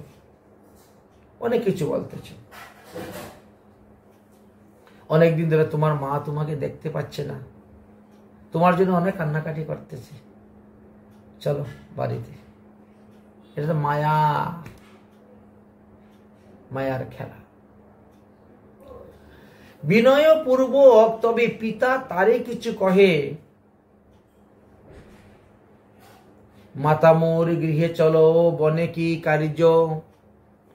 এই বনে বসে কি কাজ? চলো বাড়িতে। গৃহে বসি কৃষ্ণ ভজ করিয়া বিরাজ। থাকো, বাড়িতে থেকে কৃষ্ণ ভজন করো। তুমি মোর কুলের প্রদীপ, গৃহলক্ষ্মী। দেখেছেন, এক কন্যাও তোমার কুল উদ্ধার করতে পারবে। তুমি আমার বংশের প্রদীপ, আমার কুলের প্রদীপ, তুমি আমার গৃহলক্ষ্মী। অমৃতায় অতি শিক্ষিত হইন তোমারে নীরব। তোমাকে দেখে যেন আমি মরা মৃত শরীরে প্রাণ ফিরে পেয়েছি। তোমাকে দেখে যেন আমি অমৃত পান করে যে অমরত্ব লাভ, সেই রকম। তেহু কয়ে, পিতা কেন করো এত স্তুতি নীতি? আমাকে এত স্তুতি নীতি করে কোনো লাভ হবে না। মোর লাগিয়া এত কেন করো আগ্রহ বিস্তুতি? এত আগ্রহ কেন করছো আমাকে বাড়িতে নিয়ে যাওয়ার জন্য? আমি যাব না। বৃন্দাবন ধাম ত্যাগ করে আমি যাব না। আমার মন, আমার প্রাণ, আমার এই দেহ শ্যাম সুন্দর রূপী সমুদ্রের মধ্যে ডুবে গেছে। শ্যাম সুন্দরের রূপরূপী সমুদ্রের মধ্যে ডুবে গিয়েছে। ওখান থেকে আর ফিরিয়ে নেওয়া যাবে না। শ্যাম সুন্দর সিন্ধু তরঙ্গ পাতরে, ডুবিয়াছে মোর মন উঠিতে না পারে। এই যে ভগবানের চরণে আমার মন ডুবে গেছে, ওর থেকে উঠাইয়া বিষয়ের মধ্যে নিয়ে আর মন লাগানো যাবে না, পারবো না। আমাকে শুধু শুধু নিয়ে যেও না। দেহ নিয়া গিয়াছে মোর, কি কার্য আচয়? বৃথা কেন আশ্রয় করো মোর বিষয়। আমার তো মন প্রাণ ইন্দ্রিয় সব ভগবান শ্রীকৃষ্ণের চরণে অর্পণ করে দিয়েছি। অতএব আমাকে বাড়িতে নেওয়ার জন্য কেন তুমি এত আগ্রহ করতেছ? আমি বাড়িতে যাব না। যদি পারো মাকে নিয়ে আসো। বৃন্দাবন ধাম দর্শন হয়ে গেল, উভয়েরই লাভ, কল্যাণ। কিন্তু দেশে গিয়ে তো কোনো লাভ নেই, ক্ষতি। আর তুমি যদি মায়ার সংসার ত্যাগ করতে পারো, তাহলে এখানে বসে তুমিও ভজন করো। কে কার মা, কে কার বাবা, কে কার ছেলে, কে কার স্বামী, কে কার স্ত্রী, সব মায়া, কিচ্ছু নেই। মা মানেই না। অতএব তুমিও ভজন করো। মোর আশা ত্যাগ করো। আমি কখনো গৃহে ফিরে যাব না, আমার আশা ত্যাগ করো। মনে করো তোমার মেয়ে মরে গেছে, তুমি যদি মায়া ত্যাগ করতে না পারো, গৃহে চলে যাও, গৃহে চলে যাও। মোর আশা ত্যাগ করি গৃহে চলে যাও। মরিল যেই জন তাহার পাছে কেন ধাও। যে ব্যক্তি মরে গেছে তার পিছনে তো কেউ ধায় না। মনে করো আমি মরেই গেছি, তা আমার পিছনে পিছনে আসার কি দরকার? শ্রীকৃষ্ণ পাথরে যেই ডুবিয়া মরিল, সংসারের কর্ম সেই অযোগ্য হইল। এখন যদি আমি সংসারেও যাই, সংসারের কোনো কাজ আমার দ্বারা হবে না। কারণ কৃষ্ণরূপী সমুদ্রেতে আমার মন ডুবে গেছে। কৃষ্ণ সেবা ছাড়া আর আমার কিছুই ভালো লাগে না। তোমাদের সংসারের জন্য আমি একটা অযোগ্য, তোমাদের জন্য আমি একটা বোঝা হব, বোঝা। অতএব বৃন্দাবনে আছি, আমি ভালোই আছি। সবাই তো চায় মাথার বোঝা নামাতে, মাথার থেকে ঘাড়ের বোঝা নামাতে। এই জন্য আমরা ছেলে মেয়ের বিয়ে দিই, বলে আমার ঘাড়ে একটা বোঝা আছে, মেয়ে বিয়ে না দেওয়া পর্যন্ত। বলি না আমরা এরকম? বোঝা নামাতে সবাই চায়। তুমি কেন আবার বোঝা কাঁধে নিতে যাচ্ছ?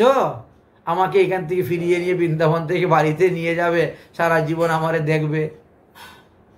আরে বাবা, নিঃশ্বাসের বিশ্বাস নেই।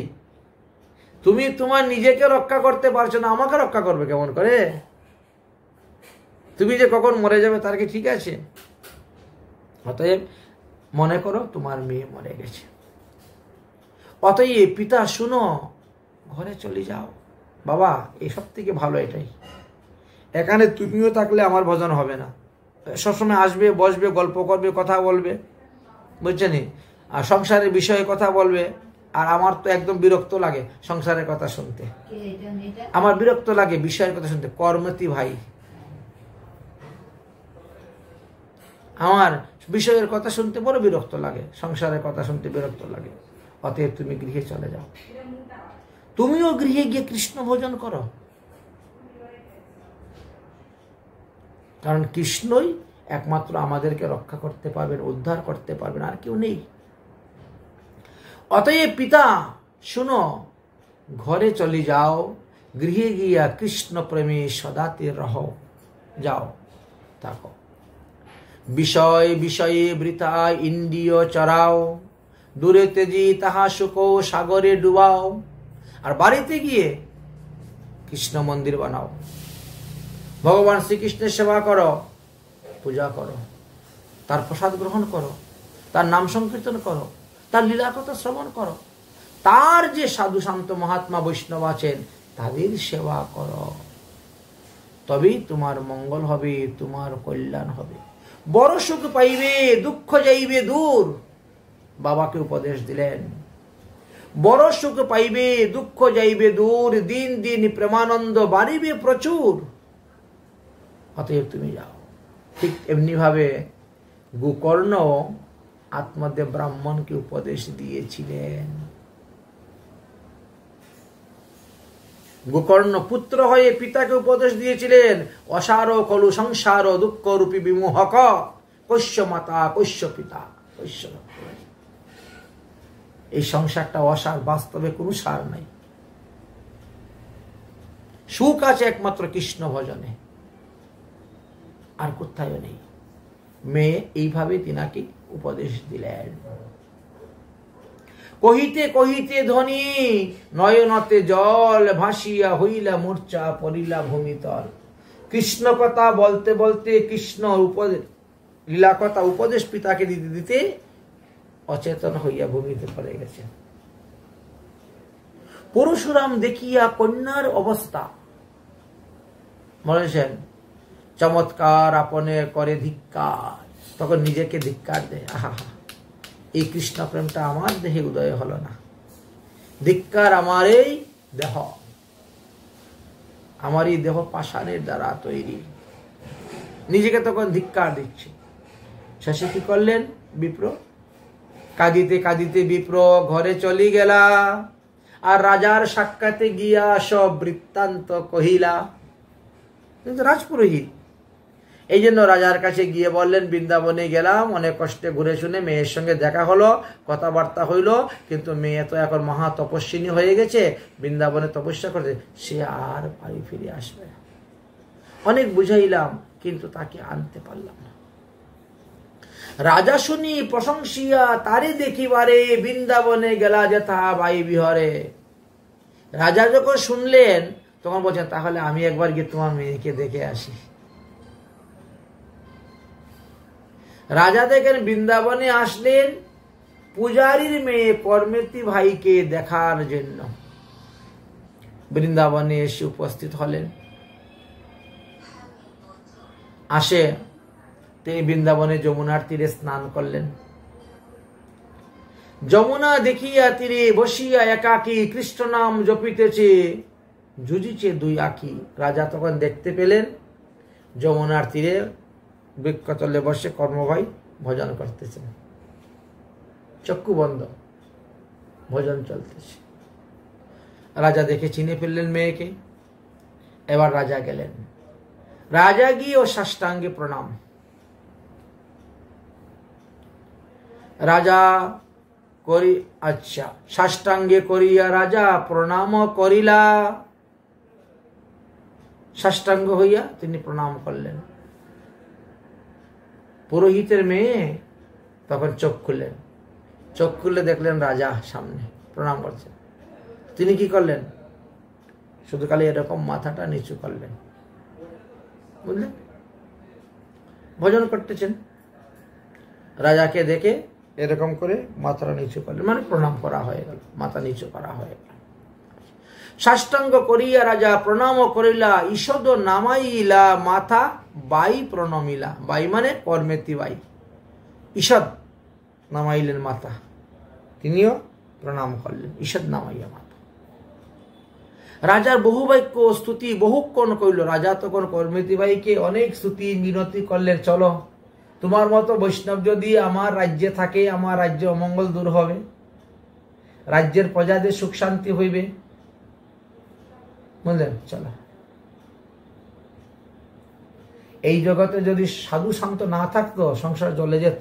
যেই পরিমাণে পাপ চলছে সংসার, হ্যাঁ, যেই পরিমাণে অত্যাচার চলতেছে পৃথিবীতে, সাধু শান্ত মহাত্মা না থাকতো সব জলে ছারকার হয়ে যেত। রাজা বলছে চলো তুমি আমার সঙ্গে। রাজা বহুতর স্তুতি মিনতি কইলা, বাইজি একবারও রাজার পানে দৃষ্টি না করিলা। এই যে মাথা নত করলেন, আর রাজার সঙ্গে কোনো কথা নাই, রাজার কথার কোনো উত্তরও দিচ্ছেন না। তবে রাজা ব্রহ্মকুণ্ডের কিছু দূরে কুটির করিয়া আরম্ভিলা। ঠিক আছে, তুমি যখন যাবে না, তোমার জন্য একটা কুটিয়া বানিয়ে দিই।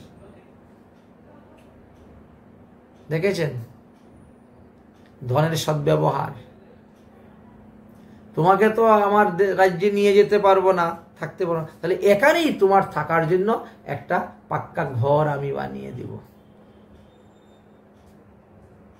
তখন কর্মেতি ভাই বলছেন, না না, লাগবে না, আমি যেভাবে আছি অভাবই ভালো আছি। আরে তুমি, তোমার কিচ্ছু করতে হবে না, যা টাকা পয়সা লাগবে, যা করছো সবকিছু আমি সুন্দর করে তৈরি করে দিব, বিগ্রহ প্রতিষ্ঠা করে দিব, তুমি সেই বিগ্রহের সেবা পূজা করবে, এই ঘরে থাকবে। কর্মেতি ভাই বলেন, পাক্কা ঘর করতে যে যাবেন, আগে তো মাটি করতে হয় না?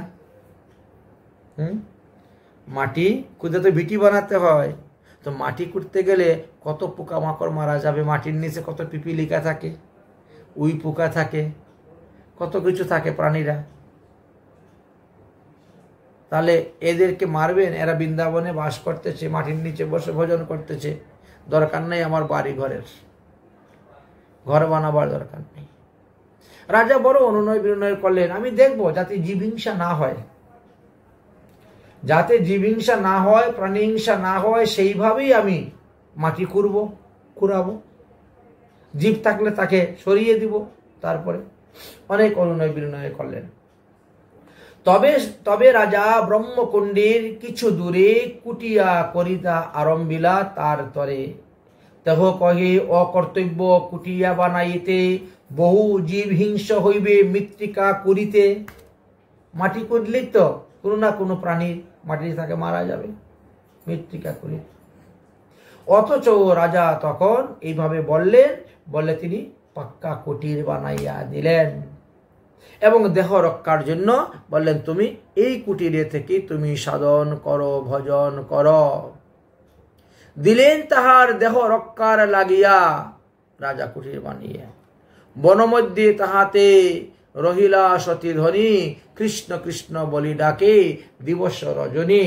শাক মূল ফল কবু চানা চিবাইয়া, পান রক্ষা করেন মাত্র থাকেন খাইয়া।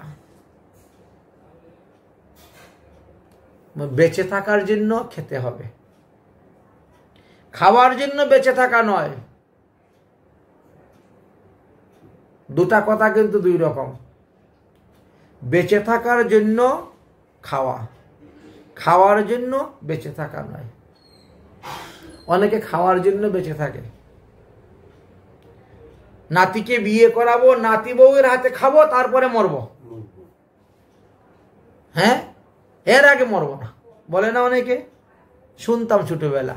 হ্যাঁ, আমি নাতি বউয়ের হাতে না খেয়ে কি মরবো নাকি রে, এত সকাল মরতো না। তাহলে উনি এই আশা নিয়ে বসে আছে, তাহলে উনি খাওয়ার জন্য বেঁচে আছেন, খাওয়ার জন্য বেঁচে আছে। আর এরও বেঁচে থাকার জন্য খাওয়া। এই যে সাধু শান্ত মহাত্মারা দেখেন শাক সবজি ফল মূল খেয়ে বেঁচে থাকে, দেহ রক্ষার জন্য, বাস। কোনো জীবহিংসা না, কোনো প্রাণী হিংসা না।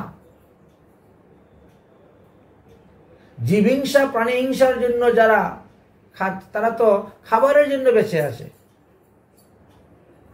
আজকে এইটা খাবো, কালকে ওইটা খাবো, পরশু ওইটা খাবো, এই আশা নিয়ে। দেখেন না, ওই এক বাড়িতে লোক মারা গেছে, তো কয়েকজন লোক গিয়েছে দাহ কার্য করতে, তো ভোজন করাতে বলে আমাদের মাছ আনতে হবে, মাংস আনতে হবে। ওরে বাবারে, বেচারা লোক মারা গিয়েছে, সে 10 দিন হবিষান্ন গ্রহণ করে শ্রাদ্ধ তর্পণ করতেছে, আর তোমাদের জন্য মাছ মাংস এনে খাওয়াতে হবে। এমন লোককে নিয়ে কষ্ট করার দরকারই নেই। কি অবস্থা, কত বড় কুসংস্কার দেশের মধ্যে। কেন তোরা ঘরে মাছ মাংস খাস না, আরেকজনের ঘাড়ে চাপাচ্ছিস কেন মাছ মাংস খাওয়ার জন্য? যাই হোক, প্রাণ রক্ষা হেতু মাত্র থাকেন খাইয়া, কৃষ্ণের প্রিয়সিত পাইলা, যার গুণ নাবাজি পুনর বর্ণিলা। নাবাজি নামে এক ভক্ত এই গ্রন্থ রচনা করেছেন, তিনার জীবনী কথা বারবার তুলে ধরেছেন, বুঝেছেন? নাবাজি নামে ভক্ত, ইনি ভজন করতে করতে করতে করতে রাধারানীর দাসী হয়ে গেলেন, মঞ্জুরি স্বরূপ প্রাপ্ত হয়ে গেলেন। আমরা যখন দীক্ষা গ্রহণ করি, যারা সৎ গুরুদেবের চরণাশ্রয় করেছেন, দীক্ষা গ্রহণ করার সময় তোমাকে দুটা দেহ দিবেন গুরুদেব, একটা হলো সাধক দেহ আর একটা হলো সিদ্ধ দেহ। সাধক দেখে তুমি নবদ্বীপে পঞ্চতত্ত্বের উপাসনা করবে, আর সিদ্ধ দেখে বৃন্দাবনে রাধাকৃষ্ণের উপাসনা করবে। সাধক দেখে তুমি একদম ব্রাহ্মণ বালক, 12 বৎসরের, মস্তক মুন্ডন, শিক্ষা আছে, দাদার সঙ্গে তিলক আছে, গলায় রামাবলী আছে। সেই ভাব নিয়ে তোমাকে ভজন করতে হবে, পঞ্চতত্ত্বের উপাসনা করতে হবে, পঞ্চতত্ত্বের সেবা করতে হবে। আর যখন রাধা গোবিন্দের সেবা করবেন, তখন আমি রাধারানীর দাসীর দাসীর দাসী, আমি একজন নারী, আমার বয়স 12 বৎসর, আমার পরনে এরকম বস্ত্র আছে, আমার স্বভাব এইরকম, আমার গায়ের রং এইরকম, আমি ওই একাদশ ভাব, এটা গুরুদেব শিষ্যকে প্রদান করে থাকেন। এই একাদশ ভাবযুক্ত দেহ মঞ্জুরি স্বরূপ যদি আপনি দীক্ষা নেওয়ার পরেও কোনো গুরুদেবের কাছে না পান, তাহলে পুনরায় আপনাকে আবার দীক্ষা মন্ত্র সংস্কার করতে হবে, করে সেই একাদশ যুক্ত ভাবযুক্ত দেহ নিয়ে ভজন করুন রাধারানী রাধাকৃষ্ণ, তবেই আপনার মঙ্গল, আপনার কল্যাণ। এটা মহাপ্রভুর ভাব, মহাপ্রভুর ধারা। আজকালকে অনেকেই গৌরীয় বলে দাবি করেন, কিন্তু তারা গৌরের কোনো মন্ত্রই পায় নাই। আপনি যদি গৌরাঙ্গ মহাপ্রভুর বীজ মন্ত্র না পেলেন, গায়ত্রী মন্ত্র না পেলেন, তা আপনি কিসের গৌরিয়া? আপনি পঞ্চতত্ত্বের উপাসনা করছেন, নিত্যানন্দ প্রভুর বীজ মন্ত্র পান নাই, গায়ত্রী মন্ত্র পান নাই, নিত্যানন্দ প্রভুর ভোগ লাগাবেন কেমন করে? নবদ্বীপে যে 3 ভোগ লাগাইবেন, গৌরাঙ্গ, নিত্যানন্দ, অদ্বৈত। যদি অদ্বৈত প্রভুর বীজ মন্ত্রই না পান, গায়ত্রী মন্ত্র না পান, তো অদ্বৈত প্রভুর নামে ভোগ লাগাইবেন কেমন করে আপনি? ঠিক তেমনি ভাবে রাধা গোবিন্দের, কেউ হয়তো শ্রীকৃষ্ণের বীজ পেয়েছে, তো গায়ত্রী পায় নাই, আর শ্রীকৃষ্ণেরটা পেয়েছে রাধারানী। আপনি যে রাধা দাস্য ভাবে রাধারানীর ভজন করবেন, তো রাধারানীর বীজ মন্ত্রই তো আপনার গুরুদেব আপনার কানে ফু দিয়ে দেয় নাই, গায়ত্রী মন্ত্র ফু দিয়ে দেয়, তো আপনি কিভাবে রাধা দাস্য নিয়ে ভজন করবেন? রাধারানীর ভজন করতে গেলে তো গোপীর অনুগত স্বীকার করতে হবে। তো গোপী তো প্রধান, গোপী তো রাধারানী, তো তার আনুগত্য তো ভজন করবেন। গোপীর আনুগত্য বিনা ঐশ্বর্য জ্ঞানে ভজিলে নাহি পাইবে ব্রজেন্দ্র নন্দনে। ভগবানকে পাওয়া এত সহজ নয়। এই জন্য একটা হলো রাগমার্গের ভজন, একটা বিধি মার্গের ভজন। লক্ষ্মীনারায়ণের ভজন হলো ঐশ্বর্য জ্ঞান, রাধাকৃষ্ণের ভজন হলো মাধুর্য জ্ঞান। দুটা আলাদা, ঐশ্বর্য রস আলাদা, মাধুর্য রস আলাদা। এক রস আরেক রসের বিরোধিতা সৃষ্টি হয়ে যায়। গোপীরাও নারায়ণকে দেখে প্রণাম করছেন, কিন্তু কেউ নারায়ণের চরণে একটা ফুলও দেয় নাই, পূজাই নারায়ণে তাদের মনে লাগেই নাই। নারায়ণকে প্রণাম করে বলছে, নারায়ণ তুমি আশীর্বাদ করো যাতে কৃষ্ণ পাই আমরা। কৃষ্ণ ছাড়া তারা আর কিছু বুঝে না। অথচ নারায়ণ তো শ্রীকৃষ্ণেরই বিলাস মূর্তি। পেটাগ্রামেতে ভগবান শ্রীকৃষ্ণ নারায়ণ রূপে দাঁড়িয়েছিলেন গোপীদেরকে বঞ্চনা করার জন্য। গোপীরা নারায়ণ দেখে প্রণাম করে করে চলে গেছেন, তারা বুঝেন নাই কৃষ্ণ বলে, প্রণাম করে করে চলে গেছেন। কারণ এই রূপের মধ্যে আমাদের কোনো আস্থা নেই, কারণ আমরা দ্বিভুজ মুরলীধারীর উপাসনা করি, চতুর্ভুজের উপাসনা করি না। কৃষ্ণ দেখে নারায়ণ হয়েছেন, তথাপিও গোপীরা তিনাকে পূজা করলো না, করলো না। নমস্য, উপাস্য নয়, উপাস্য নয়, চলে গেলেন। এইভাবে তাদের মনটা কৃষ্ণ প্রেমেতে ডুবে গিয়েছিল। যাই হোক, এবার এই নাভাজি এই কর্মভয়ের জীবনী কথাটা রচনা করেছেন, তুলে ধরেছেন। কোথায় তিনি তুলে ধরেছেন? ভক্তমাল নামক গ্রন্থেতে। বলছেন, যার মনে আছে গুলমাল সে গিয়ে দেখো ভক্তমাল। ভক্তমাল গ্রন্থ যদি পড়েন তাহলে আপনার মনের গোলমালটা সব চলে যাবে। এই জন্য ভক্তমাল গ্রন্থ পড়ার কথা আমাদেরকে উপদেশ দিয়েছেন। কর্মেতি ভাইয়ের কুটিয়া বলিয়া খ্যাত হয়, এখনো সেটা আছে ব্রহ্মকুণ্ড বৃন্দাবন। কর্মেতি ভাইয়ের কুটিয়া বলে খ্যাত হয়, তাহাতে কখনো কখনো কোনো বৈষ্ণব রয়। কেউ গেল 2, 4 মাস, 5 মাস, 1 বছর, 2 বছর থাকে, আবার সে কোথায় ভ্রমণ করতে চলে যায়, আর একজনকে কুটিয়া খালি পায়ে ঢুকে যায়, সে থাকে। ওইভাবে চলছে কর্মেতি ভাইয়ের কুটিয়া। সেই কর্মেতি ভাইয়ের চরণে দণ্ডবত প্রণাম জানাচ্ছেন। তার সেই চরণগুণ বর্ণিতে বর্ণিতে ক্ষণমাত্র শান্তি হইল কৃষ্ণদাস চিত্তে। কিঞ্চিত দ্রবিল চিত্ত পূর্বতর পুনর কুঞ্জর শিউরি বিনি তৈলবাথি যান। এইভাবে ভক্ত চরিত্র কথা আমাদেরকে আস্বাদন করার কথা, শ্রবণ করার কথা বলেছেন। কারণ এক ভক্ত কিভাবে ভজন করে ভক্তিরাজ্যে অগ্রসর হয়েছেন, তুমিও সেইভাবে অগ্রসর হতে পারবে। এই জন্য কোনো বৈষ্ণবকে যদি তিনার জীবনীর কথা জিজ্ঞাসা করা হয়, আপনি কিভাবে এই ভক্তিপথে অগ্রসর হলেন, কারণ সবাই তো আর মায়ের পেটের থেকে বৈষ্ণব হয়ে আসে না, সাধু হয়ে আসে না। আছে কিছু কিছু জাতিস্মর আছেন, আর কিছু কিছু আছে প্রথম জীবনে খুব দুষ্ট থাকেন, দুশ্চরিত্র থাকেন, ঠিক না, চুর ডাকাত গুন্ডা বদমাশও থাকেন, আর তারপরে তিনি একদম উত্তম সাধু হয়ে যান, মহান সাধু, মহান বৈষ্ণব হয়ে যান। তো সেই সাধুর জীবনীর কথা শুনতে হয়। আপনি কিভাবে এই রাস্তায় আসলেন, এই ভক্তিপথে আপনি কিভাবে আসলেন, কার প্রেরণায় কিভাবে এসেছেন, সেটা শুনলে পরে কি হয়, আমরা ওইভাবে অগ্রসর হতে পারি। আচ্ছা, উনি যখন ওইভাবে ছিলেন আর এইভাবে এসে আজকে এত বড় মহাত্মা হয়েছেন, তা আমি চেষ্টা করে দেখি না। এই জন্য ভক্তির জীবনী কথা শুনতে হয়। কিন্তু কিছু লোক আছে ভক্তির জীবনী কথা শোনার পরে এর মধ্যে তার আর হেয় জ্ঞান চলে আসে, শ্রদ্ধা নষ্ট হয়ে যায়, ভক্তি নষ্ট হয়ে যায়। এরকমও কিছু লোক আছে। এটা হলো নিজের মনের ব্যাপার। ও আগে উনি চুরি করতেন, আগে উনি ডাকাতি করতেন, আগে উনি মাছ মাংস খেতেন, ইনি অমুক বর্ণ থেকে এসেছেন, অমুক গোত্র থেকে এসেছেন, অমুক জাত থেকে এসেছেন, তার থেকে তো আমি ওর উচ্চ কুলের আছি। এই অহংকার যদি মনের মধ্যে আসে তাহলে আপনার ভজন হবে না। কারণ তার প্রতি, তাকে দেখে আপনার যতটা শ্রদ্ধা ভক্তি উৎপন্ন হয়েছিল, যখন তার শুনলেন, শোনার পরে তার পূর্ব কথা শুনলেন, এখন ভক্তি নষ্টই হয়ে গেল। অধিকাংশ লোকের ক্ষেত্রে এরকমই হয়।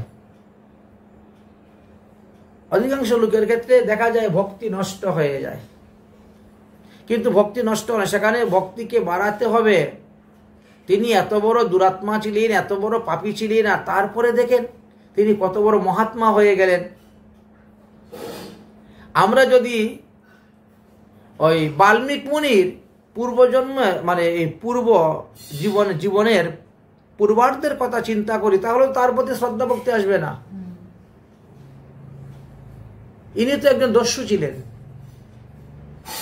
লোকের মাথায় বাড়ি মারতেন, মাথা পাঠাতেন, হ্যাঁ, চুরি ডাকাতি করতেন। সেটা দিকে বসে থাকলে হবে? তাই বলে বাল্মীকি মুনিকে আমরা দণ্ডবোধ করবো না, প্রণাম করবো না? বলে ইনি তো এই ছিলেন, তার থেকে তো আমি ভালো, আমার জীবনে চুরি করি না, এরকম বলবেন?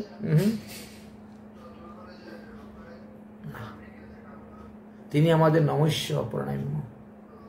পূর্বে কি কি করছে সেটা বাদ দাও, কিন্তু ইনি যে হরিভজন করেছেন, হরিকে লাভ করেছেন, হরিকে সাক্ষাৎ দর্শন করেছেন, রাম জন্মগ্রহণ করা 60,000 বছর আগে রামায়ণ রচনা করে চলে গেছে, তাহলে কম বড় নেই।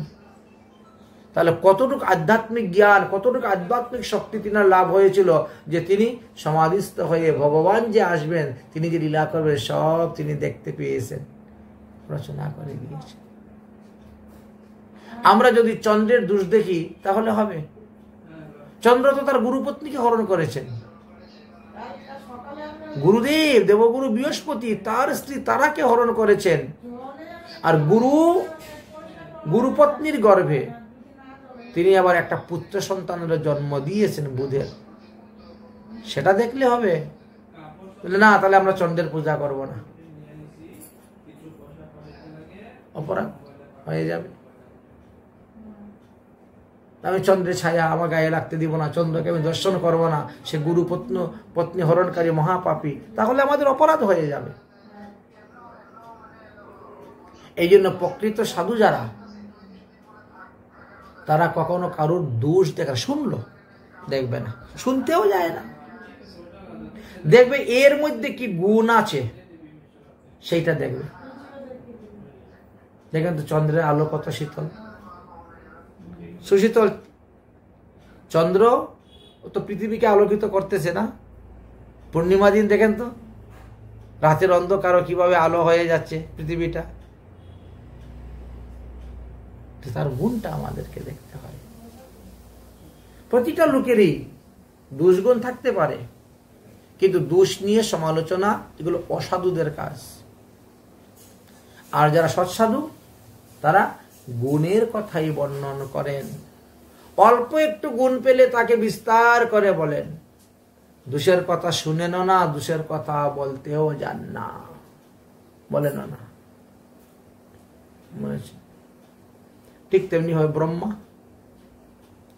ব্রহ্মা সন্ধ্যার পিছনে গিয়েছিলেন, ব্রহ্মা তিনার মেয়ে সরস্বতীর পিছনে গিয়েছেন, তাই বলে যদি আমরা তাকে ঘৃণা করি তাহলে হবে? তিনি আমাদের থেকে কত কোটি কোটি গুণ শ্রেষ্ঠ, কত কোটি কোটি গুণ উপরে আছেন। আগে দেখতে হবে আমার যোগ্যতাটা কোথায়, আমি যার বিচার করতেছি তার যোগ্য কোথায় আছে। আমার পায়ের নিচে কতটুকু মাটি আর তার পায়ের নিচে কতটুকু মাটি, সেটা তো বিচার করতে হবে। আমরা নিজেরা অযোগ্য হয়ে যোগ্য লোকের বিচার করতে যাই, সেই স্থানে আমাদের অপরাধ হয়, দোষ হয়, ভুল হয়, ত্রুটি হয়। এই জন্য সাধুদের জীবনী কথা শ্রবণ করাটাও হলো সাধু সঙ্গ। মহাপ্রভু চৈতন্য চরিতামৃত গ্রন্থেতে আছে, হরিদাস ঠাকুর মারা যাওয়ার পরেও বলছেন যারা হরিদাস ঠাকুরকে বালু দিতে যাবে, কেউ বালু দিতে নাই বা গেল, উৎসবে এসে যে সেবা করবে, গ্রহণ প্রসাদ পাবে, সেও ওই হরিদাস ঠাকুরের সঙ্গ করলে যে লাভ সেই লাভ পাবে। এই জন্য সাধু সেবা বৈষ্ণব সেবাতে যাওয়া হয়। এই যে বৈষ্ণব সঙ্গ, সাধু সঙ্গ, সাধু সেবা, বৈষ্ণব সেবা, এর দ্বারাই আমাদের হৃদয়ের মধ্যে প্রেম ভক্তি উদয় হবে। এই ভক্তি, এই প্রেম কখনো আপনা আপনি কারো হৃদয়ে উপস্থিত হয় না, একমাত্র সাধুগুরু বৈষ্ণবের দ্বারা, তাদের কৃপার দ্বারা। এই জন্য বললেন সর্বদাই সাধুগুরু বৈষ্ণবের সেবা করেন, তাহলে কারণ সাধুগুরু বৈষ্ণবরা আদরের বস্তু, আর তাদেরকে যারা অনাদর করেছে এদেরই পতন হয়েছে। সে বৈকুণ্ঠে থাকুক তবুও তার পতন, গোলকে থাকুক তবুও তার পতন। স্বর্গর কথা আর কি বলবো, স্বর্গ থেকে, ব্রহ্মলোক থেকে, কৈলাস থেকে, বরুণ লোক, বায়ুলোক, জমলুক, সবার থেকে লোকের যম মহারাজের পর্যন্ত পতন হয়ে গেল জমলুক থেকে, অন্যের কথা কি বলবো। এই জন্য আমাদেরকে সর্বদা সাবধান করছেন। নাম অপরাধ, ধাম অপরাধ, সেবা অপরাধ আর বৈষ্ণব অপরাধ, এই চারটি থেকে বাঁচতে হবে। চারটার মধ্যে কতটা আছে? চারটায় মিলাইয়া দেখেন কথা 32 প্রকার সেবা অপরাধ আছে। এই যে ভগবানের সেবা করতে হচ্ছে, ভগবানের যে সেবা করেন আপনি, ঠাকুরকে যে বসিয়ে রেখে দিয়েছেন, তাকে কিভাবে পূজা করতে হবে, কিভাবে জাগাইতে হবে, কিভাবে ভোগ লাগাইতে হবে, কিভাবে শয়ন দিতে হবে, তার একটা বিধিবিধান আছে। যদি সেখানে ভুল হয় তাহলে অপরাধ হয়ে যাচ্ছে, আর অপরাধ হইলে এর ফল পাবেন না পূজার। হরিনাম করে সদা অপরাধেরও বিচার, উনি বিচার করে ফল দেন। এই জন্য 32 প্রকার সেবা অপরাধ আছে ভগবানের সেবা। আপনাকে জানতে হবে কোন কোন অপরাধ, তাহলে এই 32টার মধ্যে যাতে আমার একটাও না হয় সতর্ক থাকতে হবে, সতর্ক থেকে সেবা পূজা করতে হবে। 32 প্রকার সেবা অপরাধ। 10 প্রকার ধাম অপরাধ। আপনি বৃন্দাবন ধাম ভ্রমণ করতে যাচ্ছেন বা অন্যান্য ধাম, আগে জেনে নেন 10 প্রকার ধাম অপরাধ কি কি। এখানে আমি যে অপরাধ করেছি, পাপ করেছি, ধামে গেলে তো শেষ হয়ে যাবে, আমার পাপ অপরাধ সব শেষ। ধামে যদি অপরাধ করি, ধামে যদি গিয়ে পাপ করি, তাহলে সেটা আমি কোথায় গিয়ে বিনাশ করব, তার প্রায়শ্চিত্ত আমি কোথায় করব। এই জন্য ধামে যাওয়ার আগে 10 প্রকার ধাম অপরাধ জানতে হইবে। তাহলে কত হলো? 32 আর 10 42। 10 প্রকার নাম অপরাধ। এই যে তুমি হরিনামের মালা জপ করতেছ, মালা জপ করতে করতে এরকম ঝাড়া মারতে নাই, মালা জপ করতে করতে এরকম ভাবে হাত ঝুলাইতে নাই, মালা জপ করতে করতে সুমেরু আঙ্গুল দিয়ে পার করতে নাই, মালা জপের সময় এই তর্জনী আঙ্গুল ব্যবহার করতে নাই। কতগুলো নিয়ম আছে। তো যদি তুমি সেই নিয়ম না মানো তো জপ করো, তাহলে এই জপের মধ্যেও তোমার একটা অপরাধ হয়ে যাচ্ছে। 10 প্রকার আছে অপরাধ। নাম অপরাধ 10 প্রকার, তাহলে 42 আর 10 52। 6 প্রকার বৈষ্ণব অপরাধ। আপনি যে বৈষ্ণব সেবা দিবেন, ইচ্ছা বৈষ্ণব সেবা দিতে গেলে 6 প্রকার বৈষ্ণব অপরাধ আগে জানতে হবে। জেনে যদি বৈষ্ণব সেবা দেন আপনার অপরাধ হবে না, আর না জেনে করলে তো পদে পদে অপরাধ হয়ে যাবে, বৈষ্ণব অপরাধ। তাহলে সেবা দিয়ে তো আপনার লাভ কোথায় হচ্ছে, আরো লোকসান হয়ে যাচ্ছে উল্টা।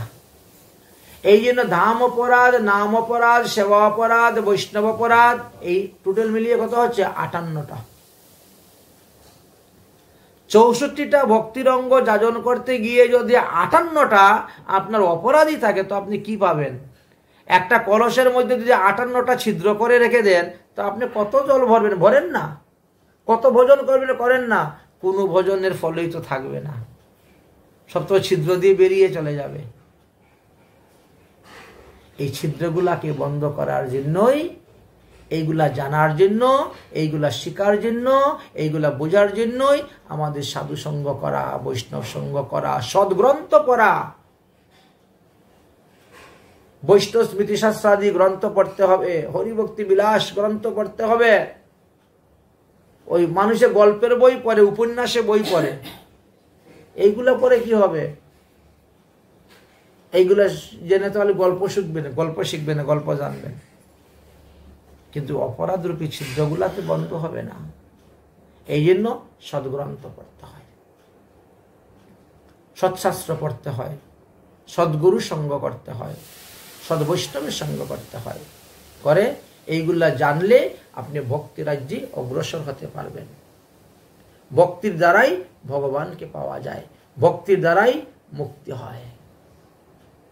নাহলে সদাচার পালন করতে পারবেন না। সদাচার পালন করতে গেলে তো এগুলা জানতেই হবে। তাই এখানে আমরা এই কর্মেত্রী ভাইয়ের জীবনী কথা পেলাম, আমরা শ্রবণ করলাম।